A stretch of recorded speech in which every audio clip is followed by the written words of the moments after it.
Stop saying third world countries. Today, I want to talk about something I hate. The term third world country. So let me ask you something. What comes to mind when you think of a third world country?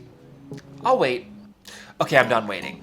We all know what comes to most minds. Dirt roads, poverty, mangy dogs and cats, starving kids. Did I miss anything there? But the actual definition of a third world country has nothing to do with the economic status or opportunity of a country. In 1952, a historian named Alfred Salvi coined the term third world country. He used it to refer to countries that were unaligned with either the communist Soviet bloc or the capitalist NATO bloc during the Cold War. Nothing about economic status so far. His third world term was a reference to the French Third Estate, the commoners of France who, during the French Revolution, opposed the clergymen and nobles of the First and Second Estate. As you can see, there was never any intention to use the word third world country in direct relation to developing countries. So why did these two terms become so synonymous? Well, because the actual third world countries that he was referring to were generally developing countries also. Because of this, they started to become synonymous with each other. My major problem with this word is not with what it means or even with what it implies. It's that it divides the world up by levels. And this happened, I think, on accident. First world countries are the most developed. They're the ones that everyone glamorizes and everyone wants to live in, or most people. Second world countries are not as glamorous as first, but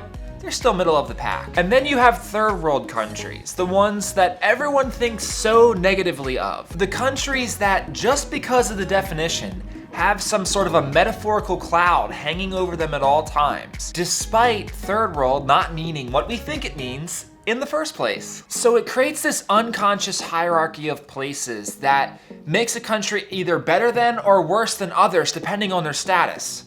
I don't like this. I think it's useful to talk about countries in very raw and honest ways, but I don't think it's too helpful to categorize countries like this. This is because there's so many ways to judge a country. You can't just judge a country by economic opportunity and well-being and status. What about happiness? Why isn't there a first world to third world ranking of countries based on happiness? I think it's because the world is sort of obsessed with money. That's what business has done to us. Business has done so many great things, provided lots of opportunity, but it's also made us so obsessed with getting more money. And because we're so obsessed with these little paper rectangles, we start to think of everything in terms of money, including the value of a country. The other day, I thought about what my friends would think coming to Southeast Asia for the first time. What would they say when walking around and seeing everything with brand new eyes? They would probably make split-second decisions. But I sort of came up with a little quote in my head.